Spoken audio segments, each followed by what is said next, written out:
everybody. It's Dr. Eric Balcavage. We're back for another edition of the Thyroid Answers Podcast, where we kind of go beyond the numbers to uncover what's really driving your symptoms.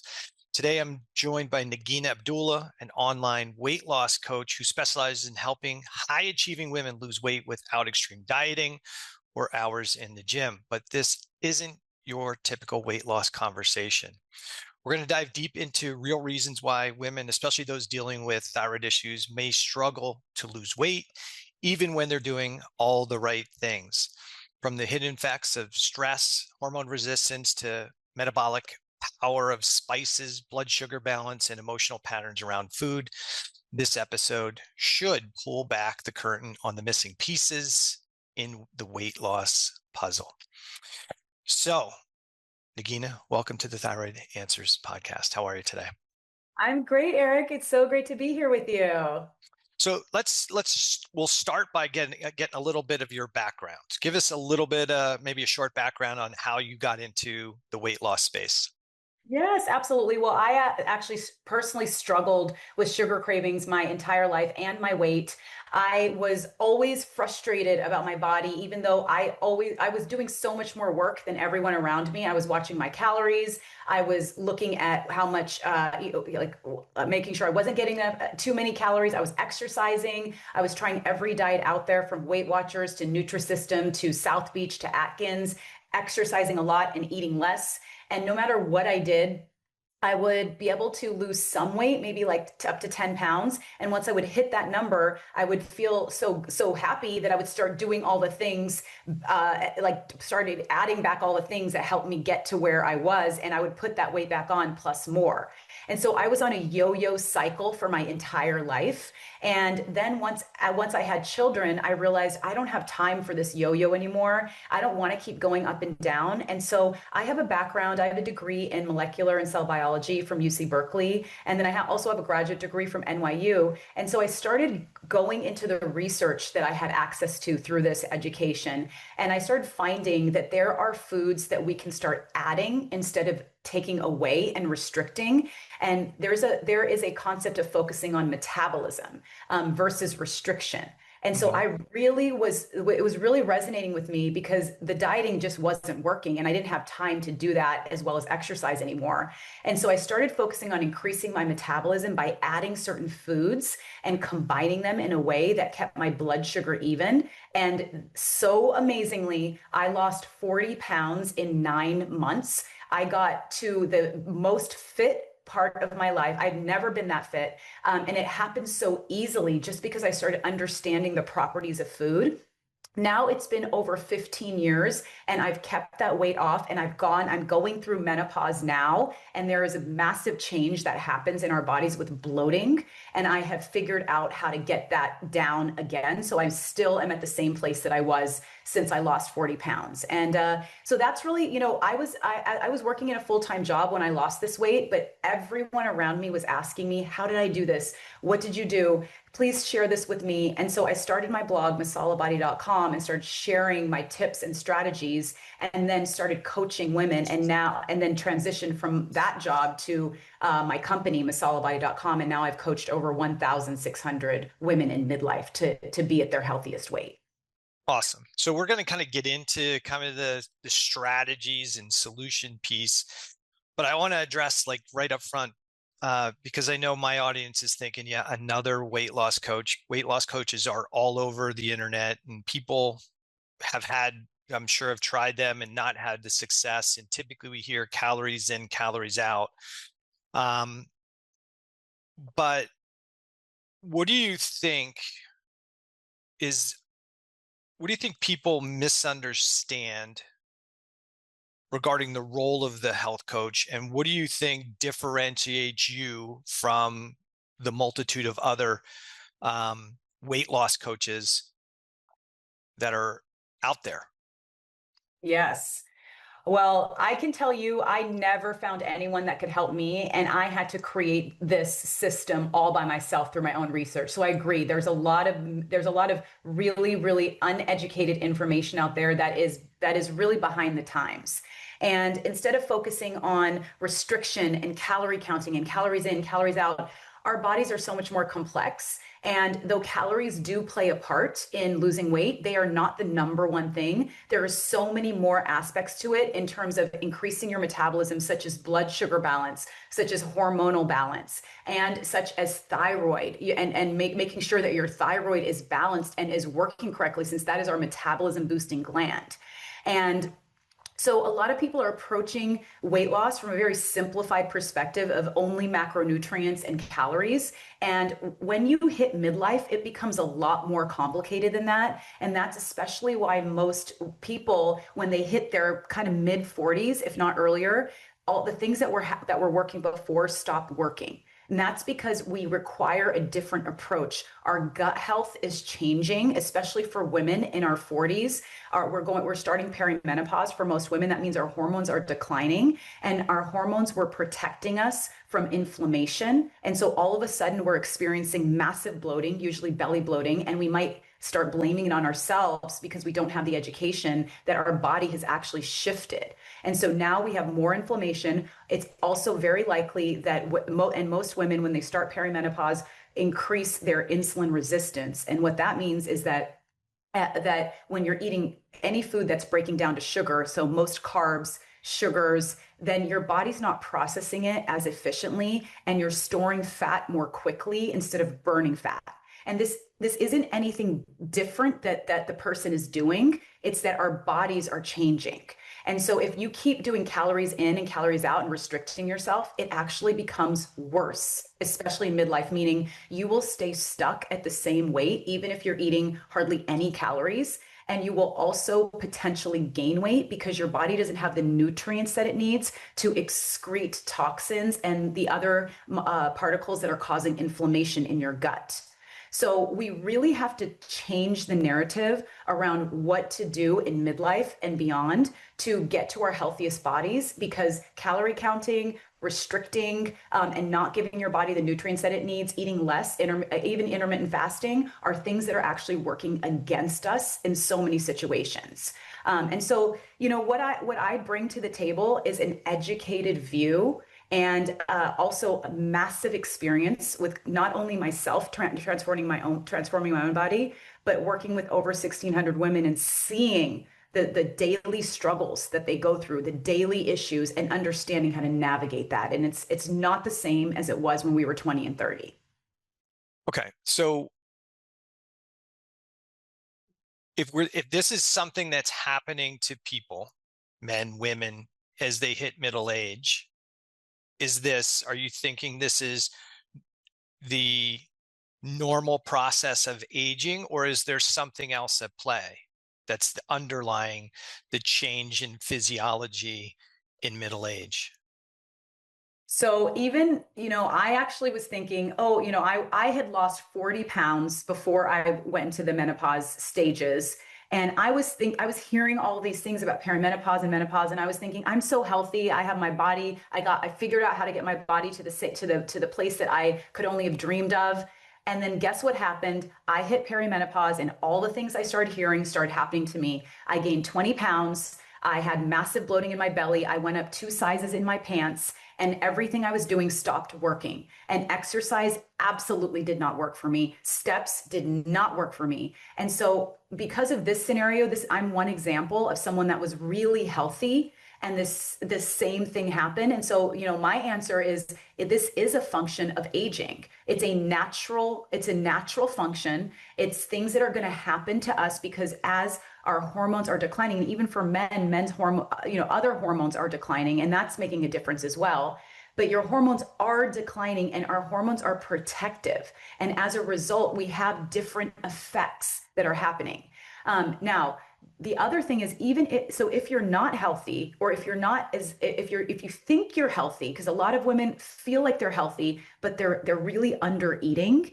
If you're doing things if you're overeating foods that are raising your blood sugar, and if you're under eating as well, those are 2 problems that absolutely have to be corrected first. And no matter if you're having, no matter if it's aging or not, those are things that are going to affect everyone, because those are factors of our metabolism as well as our thyroid. So there's some basic types of ways of eating that we do have to implement. And once you get that down, then you can start addressing the other age specific types of things that start happening, like bloating, etc.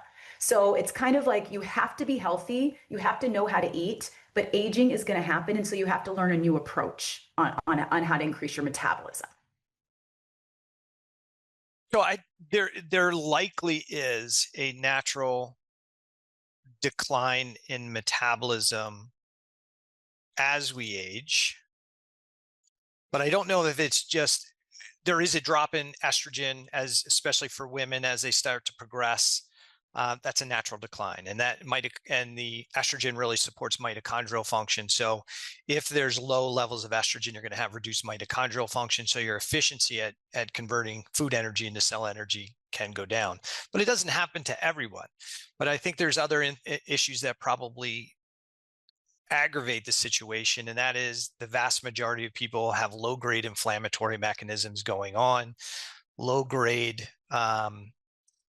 and that low-grade inflammation creates some level of glucose resistance and drive towards fat storage.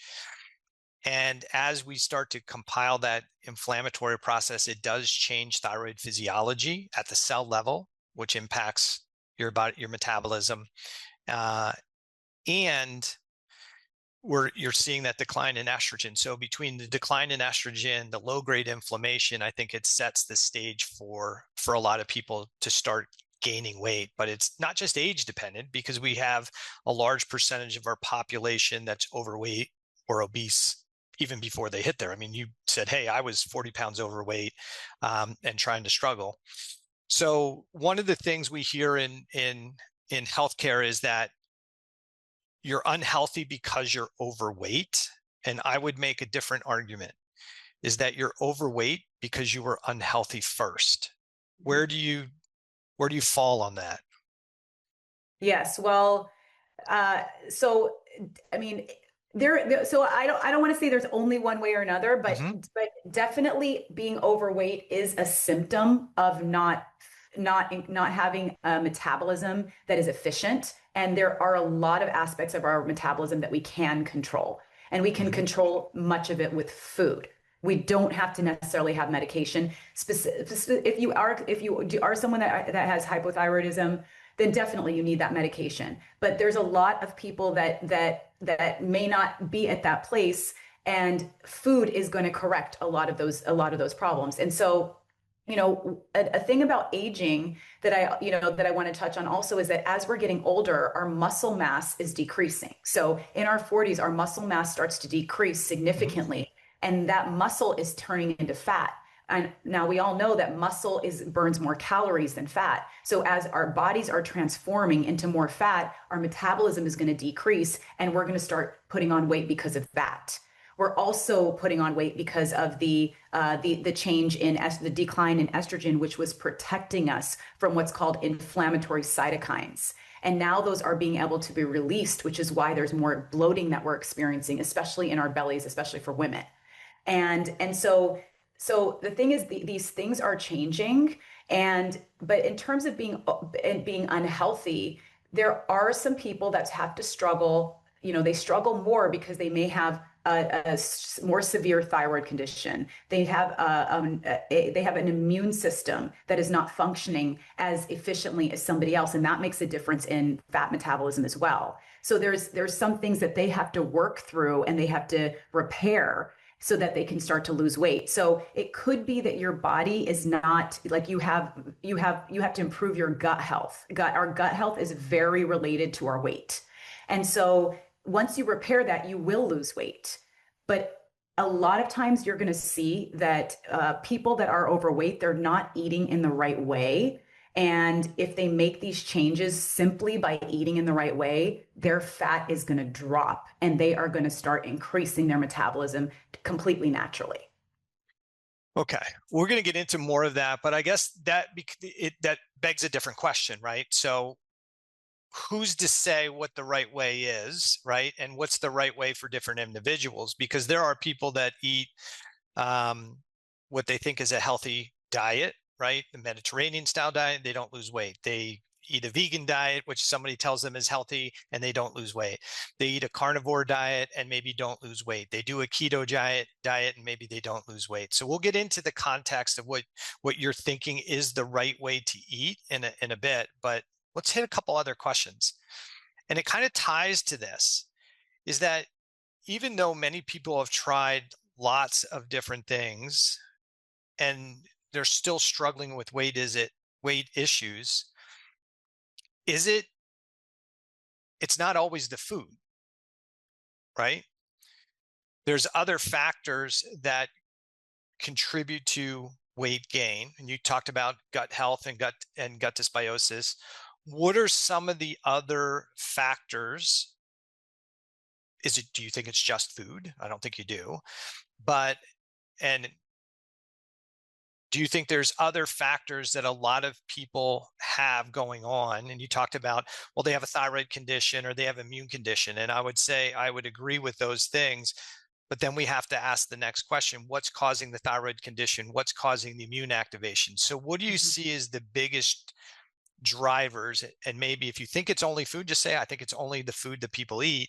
But are there other habits, lifestyle factors that you think contribute to the weight gain and the hypothyroidism, the immune system issues? Are there other things that you think are contributing that most people aren't taking into consideration? Yes. So the first way that I want to respond to your question is to be very clear that food is the main reason. Food is the main reason. There are other things that are very important, And I don't want to say that there's nothing else. There are absolutely, and I'm definitely going to talk about those. But like we're talking about thyroid, our immune system, we can help to support that by eating the right way. So our thyroid, if for many women that have, or many people that have hypothyroidism, there's a lot of nutrients that are lacking.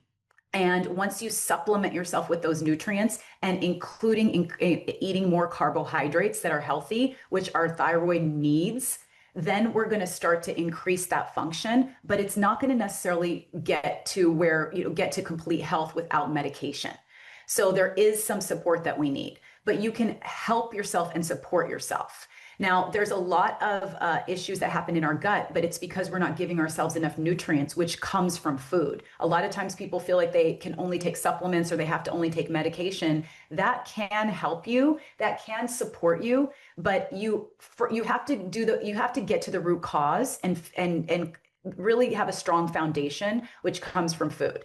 But let me say, I wanted to start with that, but there are many other lifestyle factors that are incredibly important. And one of the top ones is stress. Now, if somebody is eating correctly, and when I say eating correctly, we're going to talk about what that means, but I really want other, those of you that are watching and listening to know that that doesn't mean eating healthy foods. It means eating the types of foods that keep your blood sugar even and eating enough of those foods that increase your metabolism. So it's not about just being kind of random about what you're eating. It has to be a structured way of eating. And so even if you're eating in that way, but if you don't have enough sleep, then that's going to cause stress to your body. That's going to cause your body to hold on to fat. It's not going to allow it to burn fat as much. In addition, if you don't have enough sleep, you're going to have very strong sugar cravings, which also impacts the food piece of it. So sleep can can create a stress on our body. Also emotional stress and just a lot of lifestyle stress that many people are dealing with, just with so many responsibilities, so many things on our plate, working, taking care of kids, sometimes taking care of parents, all the things that comes with that without having enough support. That stress can literally shut your body down. And especially in midlife and beyond, our body, as our hormones are declining, it's more sensitive to cortisol. So our cortisol increases more quickly, and we really can't handle as much as we could have 10 or 20 years ago, or sometimes even 5 years ago. And when we increase our cortisol, which is due to stress, then our bodies start to shut down, and our bodies are not processing food in the right way. So, stress, sleep. Another aspect that is a function of stress that many people don't realize is when you're under eating, you're putting your body in a massively stressful situation. And that's very, very, a very, very likely thing that's happening for many people in midlife, because we've been taught that dieting and eating less is the way for us to lose weight. So we start eating less, but that actually puts our body in that stress mode. And then it starts holding on to fat instead of releasing it. And that's why it's so harmful to eat too little. And we shouldn't be scared of food. We should just know which foods are nourishing our body. So, there's stress, there's sleep. I am going to say, like, walking, exercise, it has a place, but it is not the number one way. And it's not even the top 5 way to lose weight or to increase. You can build muscle, and that will help increase your metabolism, but you really have to hone in on what you're eating. And you can absolutely lose weight without exercise. And I say that because I have lost 20 pounds in menopause by only lifting weights, no cardio. And I'm seeing women in their 60s and 70s lose up to 40 pounds with minimal exercise. It's really about changing their diet and increasing their metabolism. So, there are, and then the other factors are things like a PCOS, hormonal issues, that if your hormones are not balanced, it's extremely hard, especially if you have estrogen dominance. It's very hard to lose weight. So hormonal changes. So these are all factors. And if you have your eating right, but you have estrogen dominance, you're not going to be able to lose weight. So you have to work on that, and you have to work on balancing that out. So there are these other factors, absolutely. And you do have to work on each and every one of them. But if you are ready for the biggest bang for your buck, it is by taking a look at what you're eating and increasing your metabolism through natural foods and making sure you're eating enough of those foods. Okay. So what do you think for the people? We'll come back to some of this stuff and we'll talk about it, but you keep mentioning the right way to eat. So let's talk about what your belief is the right diet or the right right intake of food. And so we'll kind of talk about what you think that is, and maybe have a discussion around that first, because people are probably going, what do you mean the right food? So what's your definition of the right foods to eat? Yes. Okay. So the right foods to eat, I include all of the macronutrient categories, meaning protein, carbs, fat, and then also fiber. And so all of those are important. We cannot take any of those out. If we take any of those out, we're putting our body under stress. But it's just important to understand how much of those to eat. And one of the biggest, most important priorities in increasing metabolism is to eat more protein. I have a mantra that's called protein more, and thinking of protein more at every meal. And what protein does is that it directly increases our metabolism, because it is giving our body the building blocks so that we can build more muscle, even if you're not working out. And sometimes we're just fighting to maintain our muscle. And so we need those amino acids to be able to build our muscle, also to be able to be used in different processes in our body. And in addition, protein, it digests much more slowly. So when you have the right amount of protein, which I'll go over in a moment, you don't feel as hungry, and your sugar cravings literally start to disappear. It is so directly related. And a lot of times when people have sugar cravings, they think that they have to take out sugar. And that's actually the wrong way. That actually doesn't work. It just makes you want to eat more sugar. You start obsessing and thinking about sugar all the time. I know, because I thought I was just naturally born with uncontrollable sugar cravings, because I thought about it all the time when I was on those diets. But what I found is when you start adding protein, that is the answer. It's an indirect way to get rid of your sugar cravings and have so much control over what you're eating, is by adding enough protein, because it digests more slowly. It keeps you satiated. And the reason it increases your metabolism, that's the most powerful, is that it keeps your blood sugar even. So if you're eating something that has sugar in it, or if you're eating a carbohydrate and you pair it with a protein, your blood sugar is it's not going to rise as much. In fact, it could rise like 50%, up to 50 or 60% less than if you ate that carbohydrate or sugar alone, just by pairing it with the protein. And this concept is really important about keeping our blood sugar even, because when our blood sugar increases, then our pancreas releases insulin, and insulin goes and takes the sugar out of our blood, and after a number of processes stores it as fat, and a lot of that is being stored as fat in our belly. So if we are keeping our blood sugar balanced, then we're not going through those ups and downs of energy all day, and we're not going through fat storage. Instead, we're going through fat burning because our blood sugar is even. So protein is the key to keep your blood sugar even. And talking about amounts, it's important to get, a magic number to start with is 30 grams of protein at each meal. So 30 grams at breakfast, 30 grams at lunch, 30 grams at dinner, and then even throw in like a protein shake or a Greek yogurt or something else that will give you a little bit more, and get you at least over 100 grams a day. And that's a starting point. Once you get there, it's important to increase, and it really depends on your body weight. So I'm giving a general number here, but if your body weight is, it increases with more with the more weight that you have. So I want to cover the other 3 macronutrients, but I just want to stop there in case you have. So there's a lot of controversy around how much protein somebody should intake. But I agree that most people aren't consuming appropriate levels of protein in their diet. There's some literature that says like 0.8 to 0.7 to 1.2 I've seen as far per kilogram of ideal body weight, and other things that say per pound of ideal body weight. And I do think it's person dependent, right? And so when we think about how much, I think your starting point of 30 grams is probably not a bad, because most people are probably under consuming, and they're probably not maybe getting that much. I think when I have patients do their 3-day dietary intake, most people are just not getting enough protein. And we'll talk about why a lot of people don't. But where do you stand on what the appropriate dose is, and how do you justify what that dose is? Are you looking at just as from just your experience? Are you looking at clinical literature? Are you looking at what somebody's metabolism currently is, or their state? What's your range for an individual? Because it really does need to be individual based. Mm-hmm. And how do you make the criteria, and what do you think what the optimal number is?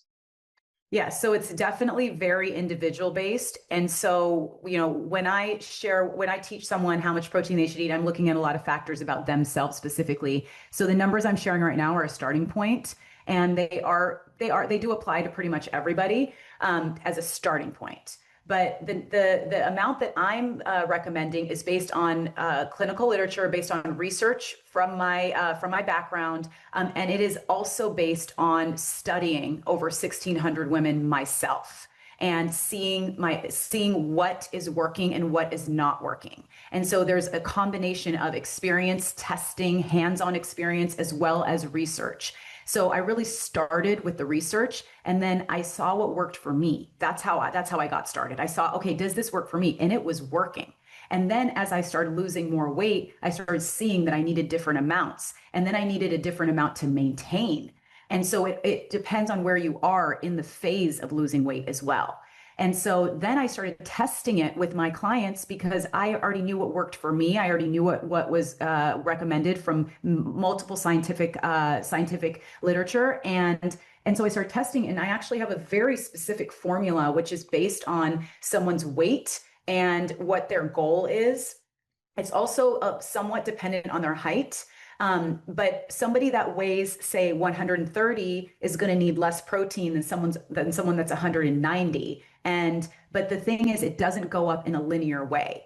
A lot of times, like the scale, it changes, where if you're 190, 200, you're not going to need as much protein per pound of body weight as somebody that's 130. So when you're 130, you're going to need to decrease the amount of protein, but you're going to have more protein per pound of body weight. So that percentage, that ratio, it changes, it increases as you lose weight, but the number may decrease.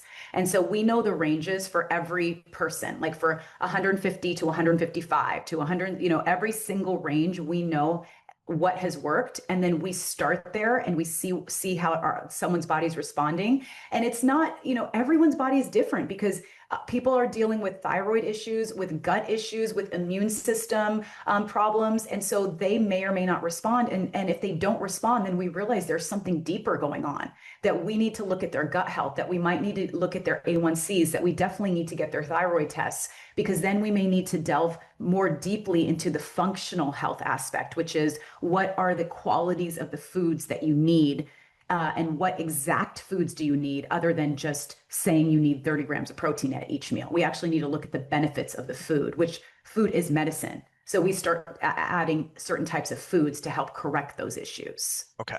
And so if we get back to the number, where do you fall in the camp of, are we thinking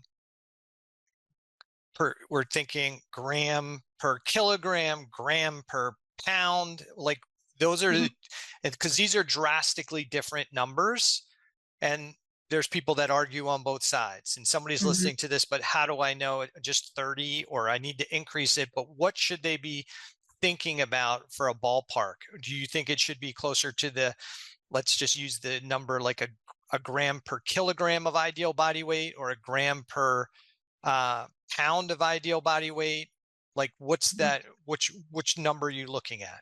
Yeah, I love this question, because you're getting so specific, and this is literally what people need to know, so that they know the amounts. Otherwise, this information is so general, and we're not going to get the benefits from it. We have to actually get specific. So I like to talk in grams per pound. I'm not saying 1 gram per pound, but I want to talk in those metrics, because it's more relatable for a US audience. And so instead of, most people don't even want to do that conversion, which is fairly straightforward. But so it's more in the camp of a little bit less than 1 gram of protein per pound of body weight. So I'm more in the camp of 0.8 to 0.9 grams of protein per pound of body weight. So a little bit less than your weight. So if you're like 170, you're going to want to have a little bit less. You're going to want to do like 0.8 times 170 and start there, and then maybe increase to 0.9 as you start losing weight. So but it is, in general, you could just think of it as just a little bit less than a pound a gram per pound. And that may seem like a lot to some people. Even somebody that's 140 pounds, they may think that that's a lot because they weren't eating it. We find that most people, especially women, are eating around 60 to 80, more like 60 to 70 grams of protein a day, because when you're not conscious of it, and when you're not thinking about what am I eating for each meal, you have to work to get that much protein. It doesn't happen by mistake. Yeah. And the downside is, if you're not consuming sufficient protein, which is that's kind of our building material. The amino acids provide the building blocks for muscle tissue, cells, hormones, enzymes, everything else. But that means you're filling the rest of your dietary intake with energy calories that you may already not be able to utilize or burn. And so that can become an issue. And so it's important to take a look at those things. So I want to touch one more thing on this protein piece, because I'm sure people are thinking this too. Am I thinking, if I'm a 180-pound female and my optimal body weight is 140 pounds, what should their protein target be? Should it be towards, do I need let's just say it's a gram of protein per pound of body weight? Are they shooting for 180 grams of protein, or would you advise them to shoot for more of what their ideal body weight is, or somewhere in between? Yes, love the question. You really want to do it where you are right now. So if you're 180 and your goal is 140, you got to start at your protein that you need at 180, because that's what's going to activate your metabolism.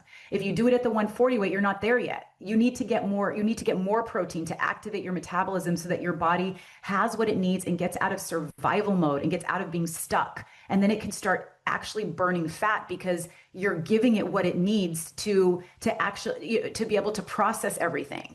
And this really goes against things that are very deeply ingrained in our brains from when we were young in this generation growing up with diets, with eating less. It feels uncomfortable to eat more. But, I see people all around me. I saw, recently my mom came over and she's in her 70s and she was eating what she thought was a healthy breakfast, which was 2 eggs and then some fruit. And I was like, Mom, you have to eat more. That 2 eggs is only 12 grams of protein. And you're having some fruit. That fruit is going to raise your blood sugar a little bit, not too much. At least you have the eggs with it. And so I recommended that she add on a Greek yogurt with her breakfast, or that she has a cup of egg whites or half a cup of egg whites, at least to get it into the 20 to 30 grams, which is a really great way to add that protein to your breakfast, is to do 2 eggs plus a half a cup or a cup of egg whites, or do a Greek yogurt, or you can do a protein smoothie that has either Greek yogurt or a protein powder that's at least 25 grams of protein. And then you're having low sugar fruit in that protein smoothie, as well as maybe some berries, which are going to keep your blood sugar low, maybe some flaxseed to increase your fiber.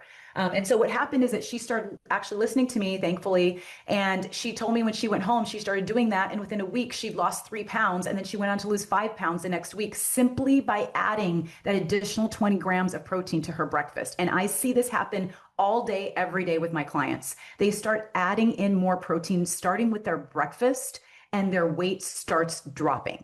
And so that's why you don't even have to be very specific with it in the beginning in terms of numbers and calculating how much it is. You don't have to, because you're likely under eating protein anyway. So if you just bump it up to 30 grams per meal, your body's going to get more of what it needs. And even that change is going to activate your metabolism. And then after a few weeks, you might see a slowdown. And that's when you really should start making sure you're getting enough protein for your current body weight. And then your body will start losing more fat and you'll be able to get to your goal with that, plus some of the other combinations that are important. Okay. I'm going to ask you 2 questions off of that. One, what's the theory for you behind the whole egg versus the egg whites? Well, the whole egg is important because the whole egg, first of all, the egg is a source of fat. We actually need fat in our diet. Fat is going to, it helps us in so many ways. From an appetite perspective, it keeps you more satiated. And when you're combining fat and protein, you're really being able to control your appetite. You're really feeling satiated. But of course, egg yolks have so many other nutritional benefits, but they also have cholesterol in them. And if you eat more than 2 eggs, you're going to get more than your daily requirements of cholesterol. So that's why I recommend staying at 2 eggs per day. But 2 eggs per day is amazing, as long as you like eggs, as long as you want to eat eggs, as long as you can find eggs given our current climate. And so, egg whites though are a great source of protein only. So sometimes you're getting your fat from other places, or maybe you don't like egg yolks. Egg whites is a great substitute because it's just straight protein. It has no carbs. It has no fat. It's a very easy way to add more protein. And it's also really, really kind of underrated as as a dinner option or a lunch option that's really fast. If you just either get liquid egg whites, I mean, that's the easiest way so you don't waste so many eggs. But then, or you could also, crack eggs and just separate them. But there's liquid egg whites that are really easy that you could use. So it's actually, a decision on, do I need a lean protein, or do I want to have a more of a satiating a protein, and do I actually like eggs? Because not everybody likes eggs, and not everybody eats eggs either. Yeah. I think the egg white controversy was big when we thought that cholesterol was the problem, and elevated cholesterol was caused by the cholesterol we eat. But we know today that only about 25% of the circulating cholesterol actually comes from the cholesterol that's in our food. Most of it is converted from the cells, and excess of cell energy not being able to be, or cell fuel not being able to convert it into cell energy in an efficient manner, so we can displace that back out into the bloodstream as cholesterol, so we can make hormones, enzymes, neurotransmitters. So I agree that egg whites provide a way to get more protein in, but I don't think most people need to shy away from the egg yolk, especially from a female perspective, because the choline in there is so important for so many functions in the body. But we can table that. As far as the calorie piece, we didn't really hit this yet, but I want to make sure we hit it now, and then we'll talk about carbs and fats and fiber. If somebody is there, the general thought process around calories is that if you are calories in, calories out, you're going to lose weight. Okay. If somebody's overweight and they're consuming, let's say they're a 180-pound person, we're not even taking into exercise at this point. They're a 180-pound female.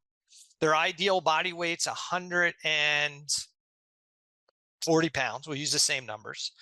Should they be eating the caloric intake of somebody who's 180 pounds?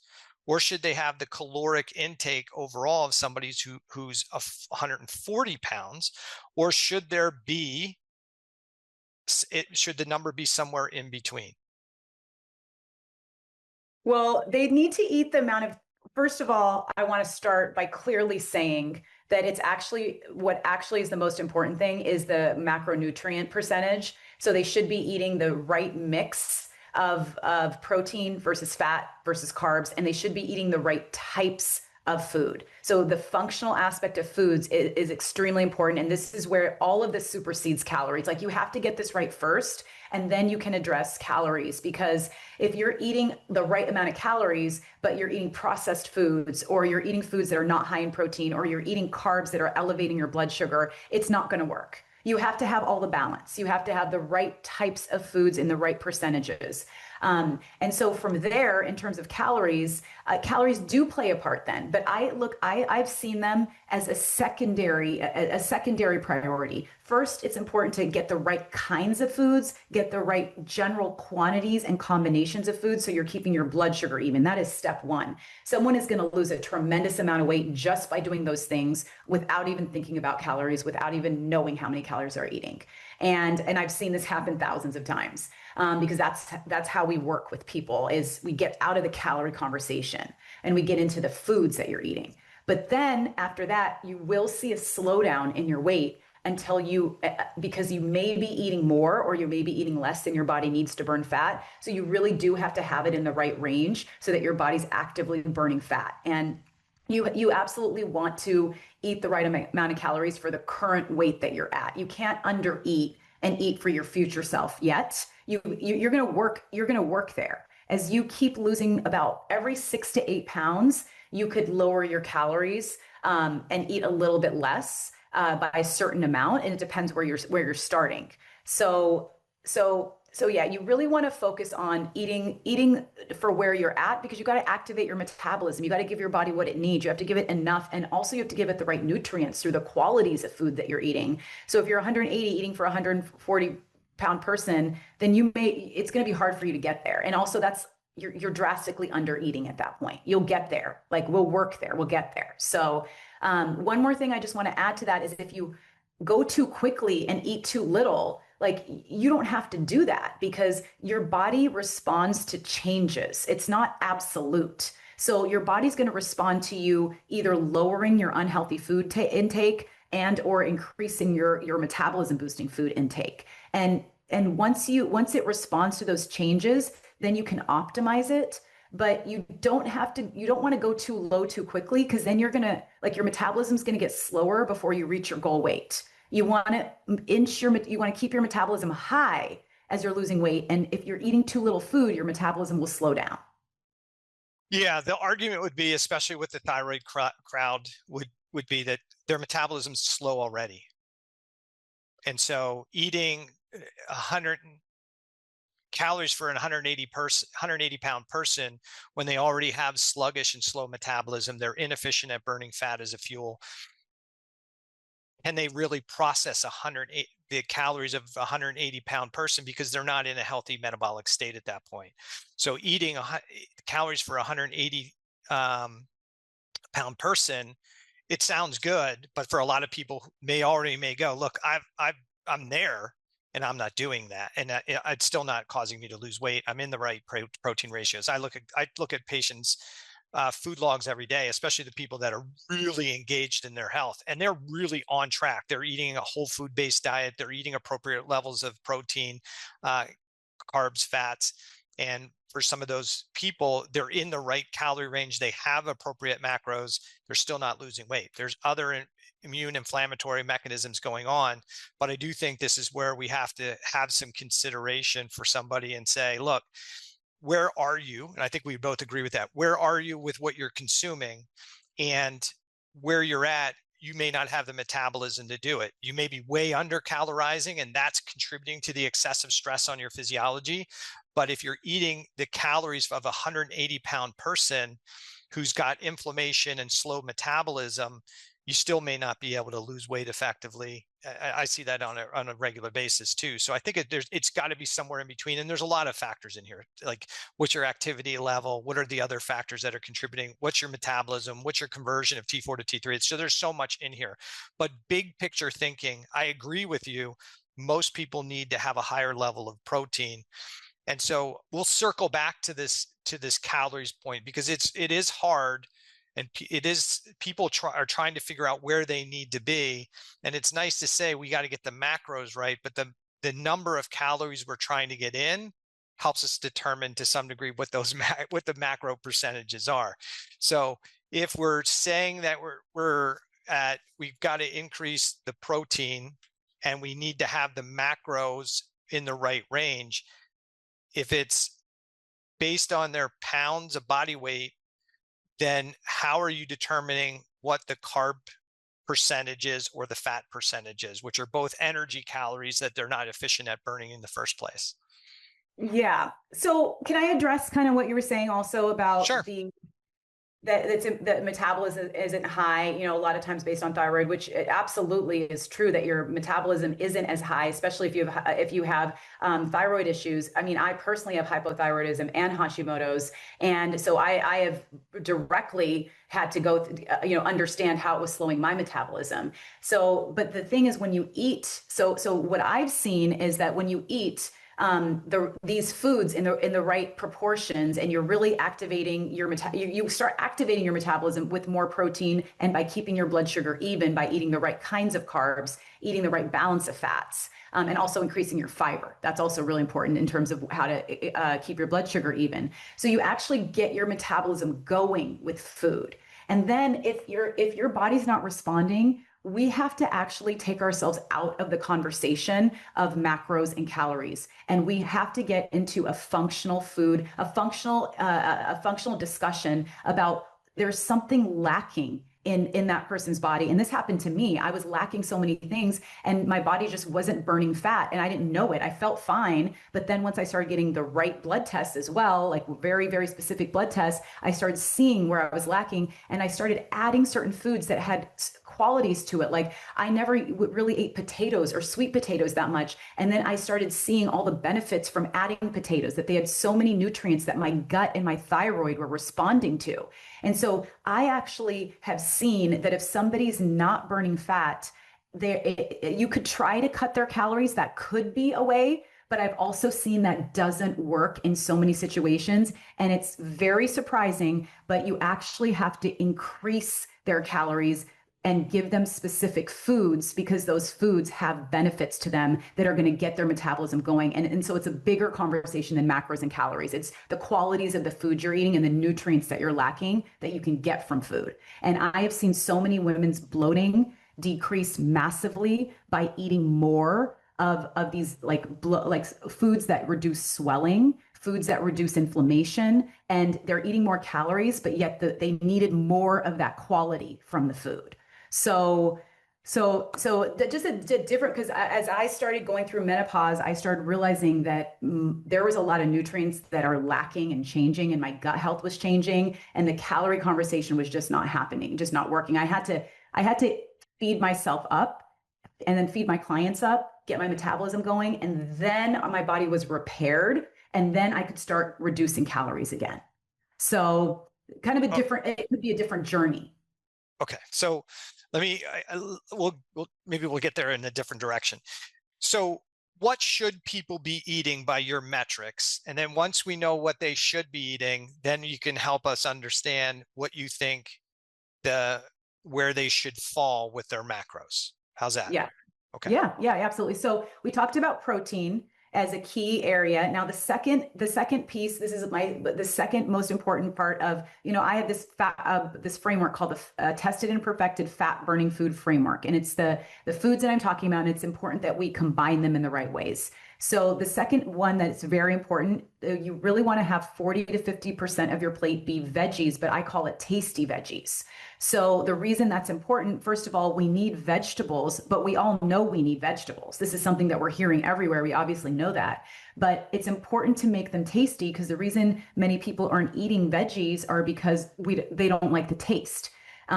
Over time, as you start eating vegetables, your gut biome turns over and your gut starts craving vegetables. Just like right now, if you're craving sugar, it's likely because you're feeding your body sugar, even if it's not in the form of sweets. There's foods that you're eating that are breaking down to sugar, and sugar gets you to want more sugar. Well, once you start adding more veggies to your diet, you start craving vegetables. Like, I love eating vegetables. I can't eat one meal without vegetables. Like, I go for that first, and I never used to do that before. So the reason veggies are so important is because they have so many nutrients, so many minerals that are replenishing our body, really helping our metabolism stabilize and increase in many cases. And also, it has a very high source of fiber without requiring a lot of calories. And so we can really fill ourselves up. What fiber does is it keeps you more full.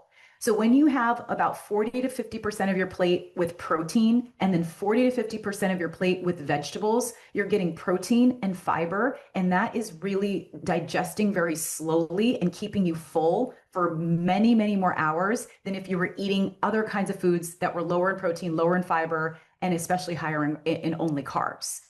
So those tasty veggies are really key. And just to give you a few ideas of how to make your veggies tasty, I always recommend using metabolism-boosting spices, things like cumin, which has been proven to decrease belly fat, coriander, which has been proven to debloat or decrease water retention, because that's what it does. You'll actually notice if you put coriander on your veggies, you'll have to go to the bathroom soon after, and even if you didn't drink water. And so it works very well. And then also turmeric, which is anti-inflammatory and helps reduce puffiness and swelling. But also, none of these spices are spicy. They're all mild. And all you do is you sprinkle them onto your veggies. If you want to put a little olive oil, you can, but you don't even have to. And you could roast it in the oven. You could saute it on a skillet and make enough for 3 or 4 days. So you just have those veggies cooked. So veggies are very important as another major area. Then healthy carbs. So healthy carbs are also important because we need carbs, especially for our thyroid. And I really found this out. I had personally been on a low carb diet, and I found out after I figured out that I had hypothyroidism, which my doctor never diagnosed. I had to really understand it myself, because they kept saying it wasn't high. My TSH wasn't high enough, and they didn't even ask for my T3 or my T4 tests. So I had to actively go and get those tests, and it was blatantly obvious that I had hypothyroidism, but they never would have diagnosed me.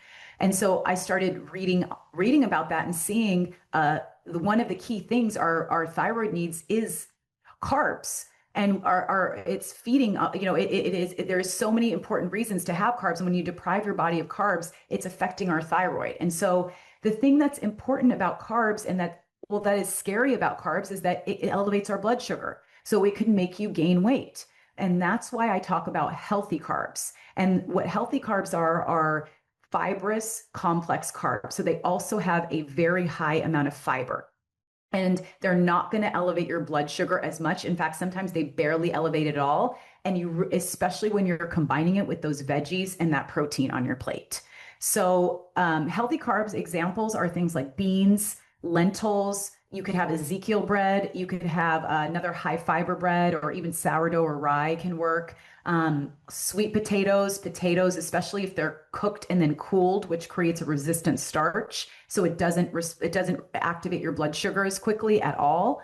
And then also what I call slimming grains, which are alternatives to rice, because rice will increase your blood sugar unless you cook it and cool it. Then it also has that resistant starch. But things like millet, buckwheat, farro, couscous, quinoa, those are all better options that have more fiber in it and that aren't going to elevate your blood sugar. And so this is a really important way to get this into your diet. And for carbs, what I recommend is I said 40 to 50% on the protein and on the veggies, but for carbs, it's more like 20% to 25% of your plate, maybe once to twice a day.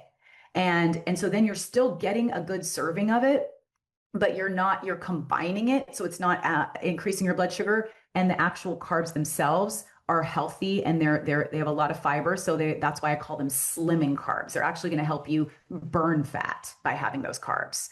And then the final category is fats and healthy fats, which we absolutely need for so many reasons. And one of the biggest reasons that we need fats and healthy fats means that there's more omega-3s. And omega-3s are going to help us reduce inflammation and reduce swelling. And most of the fats that are in our foods are omega-6s. And a lot of times we have an imbalance of the types of omegas that we have. And so when we have too many omega-6s and too little omega-3s, that's a lot of times what is causing inflammation and swelling. We're not having the right amount of omega-3s. And so really increasing that is important. And the way to do that is eating foods like salmon, which is high in omega-3s, avocado. Making sure you just have healthy fats in general is also important because it satiates you. It's important for brain health, for skin, and just to keep you satiated as well. So, fatty meats like chicken thighs, beef that's lean is great. Eating nuts, peanut butter, almond butter. But for fats, what I recommend, it's the one area where I really recommend that you look to limit how much you're eating. And in all the other areas, I've been saying actually eat more of most of the things. Carbs, you just want to have the right amount, but fats are very dense in calories. And if you mistakenly eat even one tablespoon more, that's like 200 calories more, and it could quickly become 400 calories more. With peanut butter, for example, 2 tablespoons is 200 calories. And you may not realize that you're eating 4 or 6 tablespoons if you're just taking it out of the peanut butter jar, which sometimes we do. And before you know it, you've gotten 400 extra calories for the day, which is absolutely going to put you into a place of not being able to lose weight.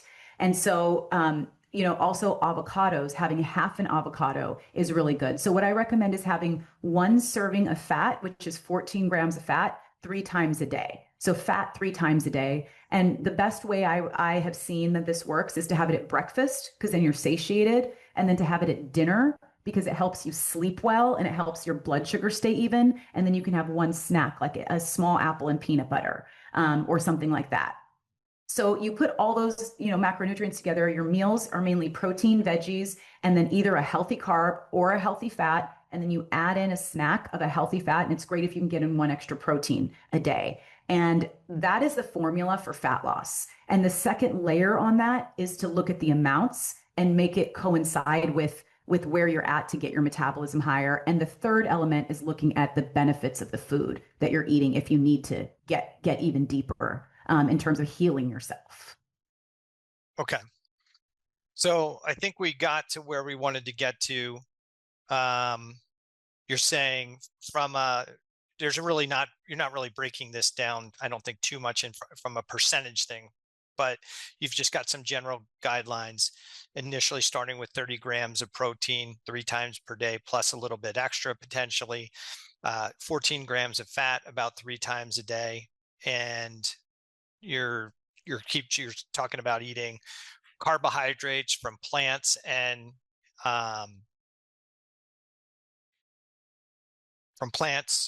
fruits, beans, lentils, things like that, and keeping that number somewhere around what grams percentage? That number is that number could be, that number can go up and down depending, but that's more, when you start losing weight, just because it's important to keep your blood sugar lower, that percentage could be like 25% of your calories, and then you could increase it as you're losing weight, as you're getting into maintenance mode, because you don't want to live at a low carb in a low carb way. It could be very unhealthy, like for our actual immune systems in our bodies. But starting at 25% and really, over the course of the day, like 25% of your calories could be from carbs. Okay. So we're talking somewhere 50% of your percent is protein, about 25% is carbohydrates, and about 25 to 35% fats. Is that Yeah. fair? Yeah, that's Somewhere in that 35, range. 35% fats. 35% fats is really good to start Okay. with. And that's really important because, one of the main reason that I see that people are not losing weight, especially in midlife, is they're eating too little. And the second reason is they're mistakenly eating too much fat, because they're trying to be healthy by eating nuts, by eating avocados. They're really studying what to eat that's healthy, but fat is very calorically dense, and it does put you much, much over what your body needs in order to actually lose weight. So that 35% is a really good place where you're not deprived, you're very satiated, and you're not getting too many of your calories from fat, which you need enough from protein to feel more full.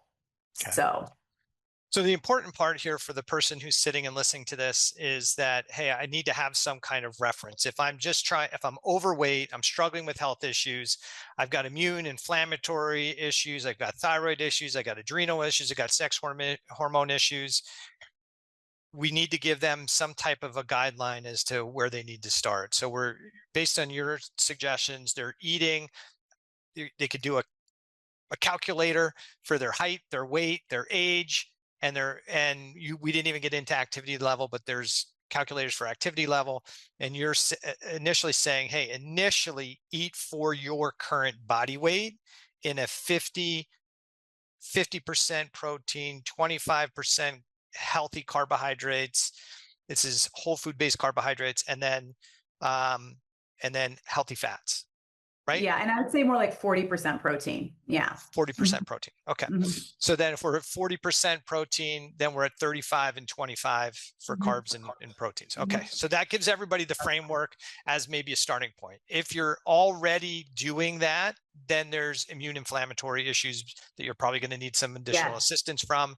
If you're increasing your protein intake and you don't tolerate it well, it's potentially because you already have immune inflammatory issues. If you have thyroid issues, your stomach acid's already downregulated, your pancreatic output is already downregulated, your bile flow is probably downregulated, and that's going to impact digestion.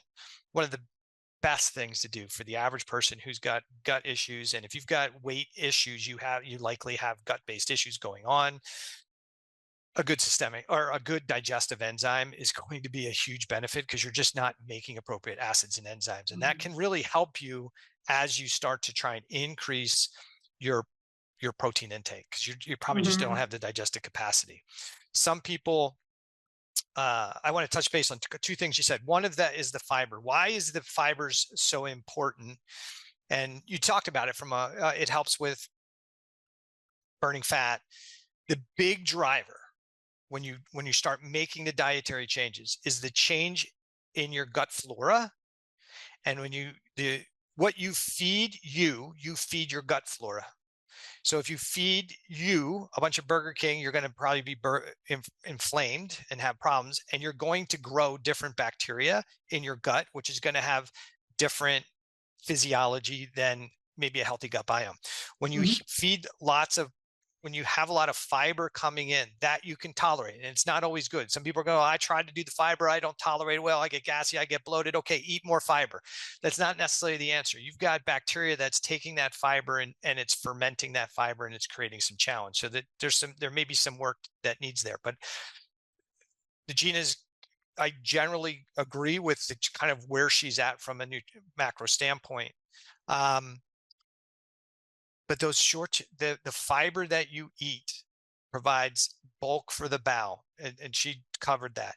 It pulls fluid into the bowel to help with bowel movement and motility. It produces short chain fatty acids that are critical to maintaining the tight junctions, to regulate your T regulatory cells, to calm the immune system down, and do a whole bunch of other things. So what you're really trying to do here is not just feed you, but feed and grow the type of bacteria in your gut and your GI tract that's going to be healthy and versus less pro-inflammatory and less healthy. So that's the big goal of potentially trying to get into these ranges. Mm-hmm. If we start talking about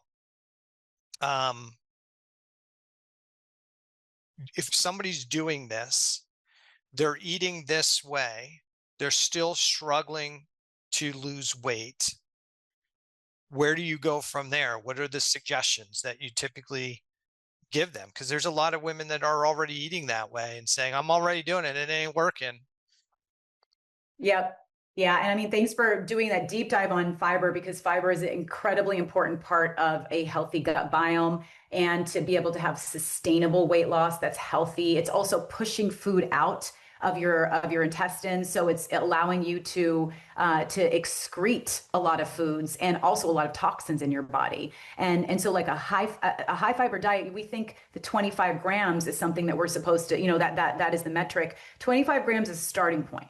We should really, like, I have seen that women that are able to get more like 30 to 40 actually is really going to change so much for them. But if you're somebody that is having issues with adding fiber, that means you have something going on with your gut health, and we have to get in deeper and we have to work on your gut. And once we do, you'll be able to actually eat more fiber. That's a symptom that I've seen for inflammation and for gut problems, is that when people cannot digest fiber, especially from flax seeds or other kinds of foods, it's a clear symptom that they need to work on their gut, and then they're going to be able to lose more weight. They'll be able to increase their metabolism. Their whole body's going to start functioning much better. As well as like constipation, other types of things are symptoms of gut health. Okay. So in terms of like what to do. So if you're doing all these things, so first thing is, I talk to women every day who tell me I'm already healthy. I'm healthy. I think I'm already doing these things. And then once they actually, we start to work closer together, and I'm guiding them on the actual amounts that they're eating.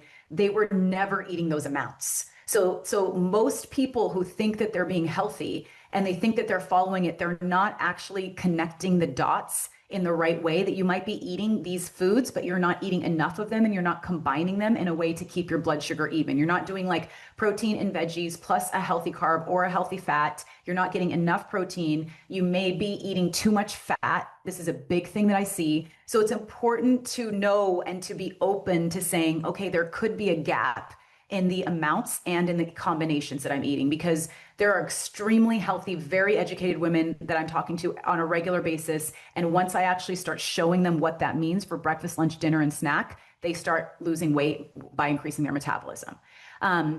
So let's talk about if someone is following all the amounts, and if someone is following the food combinations, and like they're being supervised by me, for example, and they're still not losing weight, which I have seen. That means usually that there is some massive inflammation going on. There's some gut health issues. There's very likely some thyroid issues as well. And there's also, when we're talking about gut health, a lot of it is related to our liver, because our liver is responsible for us to excrete toxins, for us to excrete hormones, for us to excrete food. And if our liver isn't performing well, as well as T4 to T3. And so a lot of the conversion is happening in our liver. And so if our liver is not working openly and efficiently, that's blocking a lot of processes. And so that is a big thing that's happening in our gut health, and that we can work on improving. And so when women are not losing weight, then we start looking at giving them additional foods that are known to improve your liver. Certain teas like dandelion tea, even potatoes are helpful for thyroid and for opening up our gut health and our liver. Really adding those foods, and sometimes requiring additional supplements if needed, just to work through this. And so that is where we have to go. We have to start addressing those things.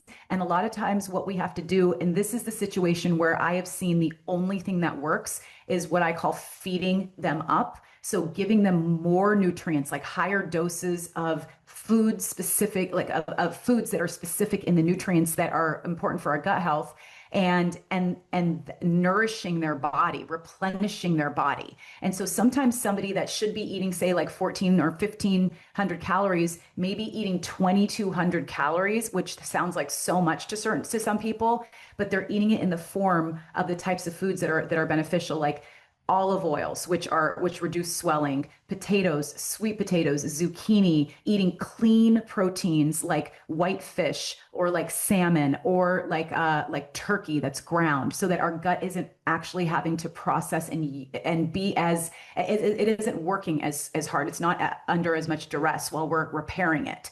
And so we actually feed them up, and that replenishes their nutrients. It increases their metabolism because they have the nutrients that they need. And once we're there, they're actually losing weight that whole time. Like at 20, if someone's supposed to be 1500 calories or even 1300 calories, and they go up to 22, it doesn't even matter about the calories at that point. They are getting the nutrients that they need and they're losing weight. And one of the techniques that I do is, I talked previously about how intermittent fasting does not work anymore. Well, there's one situation where it does work. And that's when you're feeding your body really up with all these nutrients. And then you introduce 2 intermittent fasting days a week.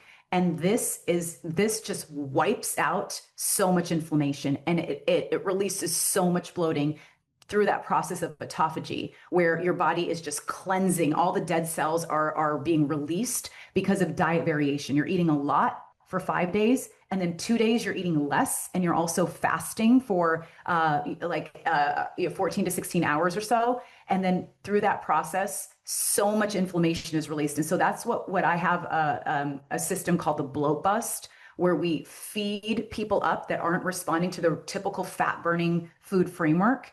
And we feed them up and then introduce those intermittent fasting days, and they lose so much weight. They repair their gut. And then after around maybe like 8 weeks of that, they can go back to eating normal foods, and their body's replenished, and they have a much healthier metabolism, and they're able to lose weight at normal calories. And so it's kind of like going against what I grew up knowing, because it's really looking at the functional properties of foods and the gaps in our gut health, replenishing that, giving your body that time, and then cutting calories. Because if you cut calories too fast, your body can't handle it if you have a weak metabolism, and if you don't have the right nutrients, and if your liver's not excreting the right toxins in the right way, if you're not converting T4 to T3, you have to get that going, and then you can start cutting calories again. But you don't even have to cut it that much. You just start bringing it down a bit, and balancing out in those ways that I was sharing before. So it's, for the listener, I think this is like, everybody's got different opinions on here. I've had other guests on here that have talked about intermittent fasting and the benefits of it, and it works for them. So I think this is a thing where we have to look at the individual. This is kind of bio individuality when we're addressing people. Intermittent fasting can work for some people.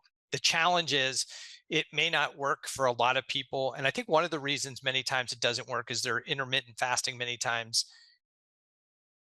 chronically, and they're calorie restricted, and they don't realize it, right? Absolutely. So I think that's where, because we have this black and white, the people that say it works, we got the people that say it doesn't work. And the reality is it works. I mean, we've intermittent fasted for centuries, unknowing that we were doing intermittent fasting just because there was no food. We didn't eat, then we ate, and we did good. We did feast famine for thousands of years. And so we never ate by a clock in pre-clock times. So I think it can work. The interesting thing about the autophagy, and you may have done some more research to show this, but I had some of the people from Prolon on the podcast, and they're talking about autophagy doesn't start until you're 3 days into a fasted state, and it doesn't occur. I don't know if that's correct or not, but I I do think we just have to consider each individual and what's going on. So I don't know if true autophagy doesn't start for 3 days. I don't know if that's the case, but their whole structure is built on that. But they also have a product they're selling. They do have some, it looks like, good research to back up some of their thoughts and feelings on it. But I don't know. This is a controversial topic. I would say for the individual who's listening to this, should I do intermittent fasting? Should I not do intermittent fasting? I think if you're on your own, I don't think you should. It's something you should do chronically, periodically, a couple days in a week, if you're doing it. But keep in mind that you can't be 500 calorie deficit because you're doing intermittent fasting every day of the week. That is going to potentially create some issues from a nutrient deficiency challenge, even if you have gut issues. And I think, correct me if I'm wrong, Nagina, I think your feeding up strategy is more, and I could be totally wrong, so you tell me if I've got this wrong. Your feeding up strategy, part of that is you're saying, hey, there's nutrient deficiencies here, potentially micronutrient deficiencies. Yeah. So my goal is I'm going to feed them up with nutrient dense food. So even though they're not absorbing things or they've got malabsorption issues, because almost everybody who's got when we do testing, we say you got magnesium deficiency, you've got B9, B6, whatever deficiency, they either have a diet problem, consumption problem, like what they're eating isn't healthy and it's nutrient devoid, or they've got a digestive problem, an absorption issue, right? Mm-hmm. And just because we put more micronutrients into the system doesn't always mean they're going to do what we want them to. That all depends on the state of the individual. But my take in what you said is we're going to upfeed them so we have a greater ability to get more nutrients into the system to potentially support deficiencies versus maybe load them with excessive amounts, super physiologic doses of individual micronutrients as supplementation. Is that part of your thinking, or am I the reason that foods are so effective is because if someone is deficient in micronutrients, there's a lot of other micronutrients in foods that are not even tested. Like we don't even know what they are exactly. And so when you're giving food, there's so many more benefits than having a supplement that has that one nutrient. That may be also helpful in addition. Supplements can absolutely help, and especially with absorption issues. So sometimes we need to combine feeding someone up with some additional supplements, digestive enzymes. Also, if they're not breaking down protein enough, giving them easier foods to break down. For example, essential amino acids, which is a really great thing for people as they age, because we all we're all not able to break down protein as well. So when you have an essential amino acid, you just put that into your water. And so you get direct amino acids versus having to break it down. And so, yes, there are some, the absorption piece is key, but I have also seen that really adding in nutrients in the right form, in the right amounts. You do need to add absorption supplements if that's a problem. But for many people, just adding in the additional nutrients really changes the game. It really changes the game, and through food. So, and one thing about intermittent fasting, I just wanted to say is that intermittent fasting can work. It is a tool. I don't think it's a lifestyle. So it's a tool. Like it works in the example I talked about, and it absolutely works in the example you were sharing, which is when people are eating too many calories, or it could work, or they need a boundary to stop eating in their day, and that helps them. But after a while, it's going to stop working, because your body has to, you have to make sure that you're eating enough. And a lot of times when you're intermittent fasting, you end up eating too little calories for many people. For some people who are eating unhealthy foods, processed foods, they're still in that lifestyle, it's definitely going to help restrict their calories.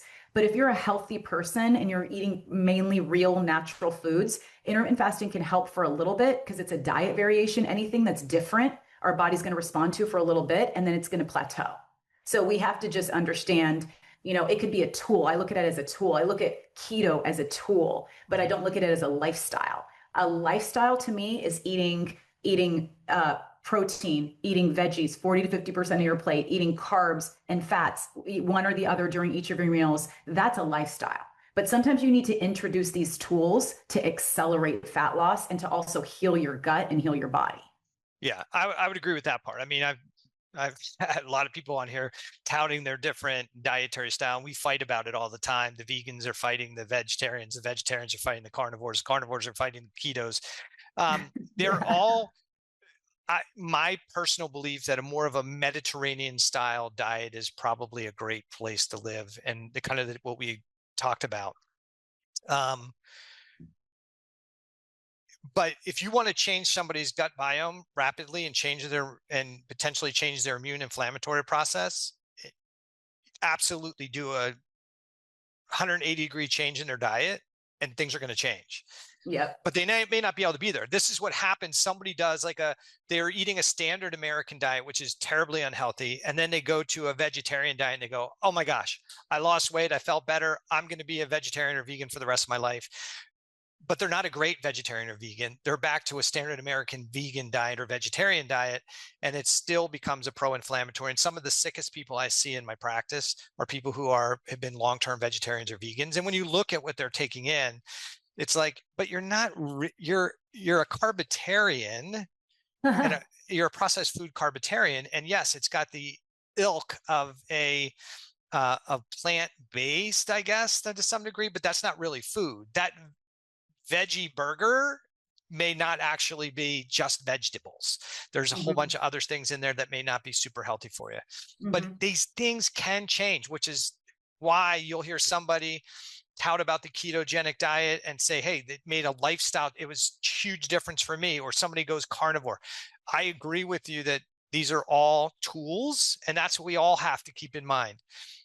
If your current diet, even if it's the diet that we were kind of discussing here, isn't working for you and you're chronically unhealthy and you're not working with a practitioner, if you change your diet, you're probably going to see some change, good or bad, because you're going to change your gut biome. You're going to change your physiology a bit. Is it where you should be long-term?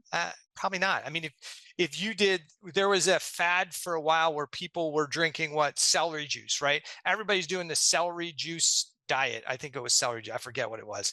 Something along those lines where they're just drinking just celery juice all day, and they're seeing massive changes. Of course you did. You changed your gut biome. You got rid of a lot of processed food. You're creating deficiencies in what you're consuming because of what you're consuming, and it's going to create a change. Can people live on celery juice for the rest of their life? Probably not, and be healthy. Yeah. Okay. So, but yeah, we can use it as a tool. We're kind of getting to the end. I only got through about half of my questions, unfortunately, because we kept diving into different topics. But I want to respect your time. If we want to have another discussion, we can do that again. But if somebody's interested in what you do and wants to learn more about you, where can they go? And can you explain what kind of offer that you have for people when they come for help with their weight?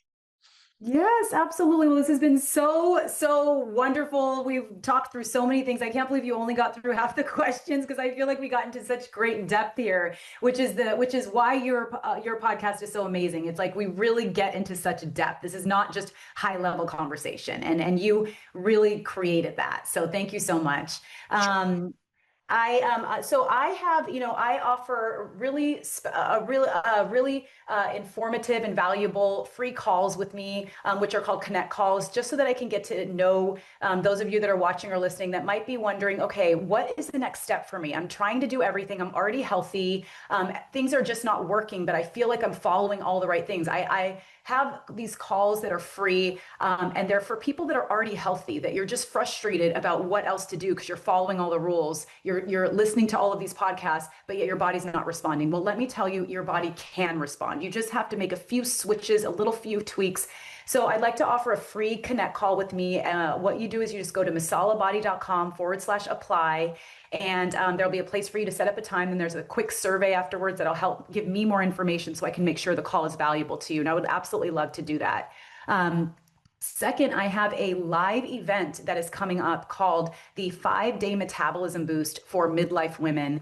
And this is where I'm going to be live every day for 5 days. And I actually add on 4 bonus days. And I'm teaching all about things like your metabolism boosting morning routine, exactly how to eat in your morning, exactly the areas, the ingredients to add so that you can balance your blood sugar, get your metabolism going. I talk about the fat burning food framework, giving you specific examples. I talk about how to get off sugar without feeling tired or restricted and show you food combinations so you can still eat your favorite foods without elevating your blood sugar.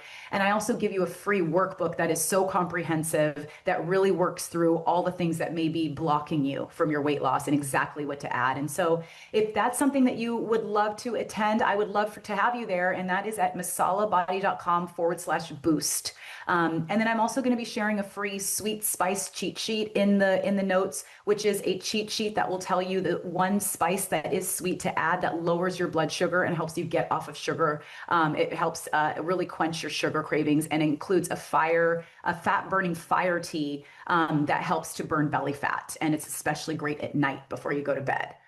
So check those things out in the notes. And I would absolutely love to talk to those of you that decide to connect with me, and hope to see many of you at the Metabolism Boost. Awesome. Thanks for coming on the Thyroid Answers podcast. Thank you for having me.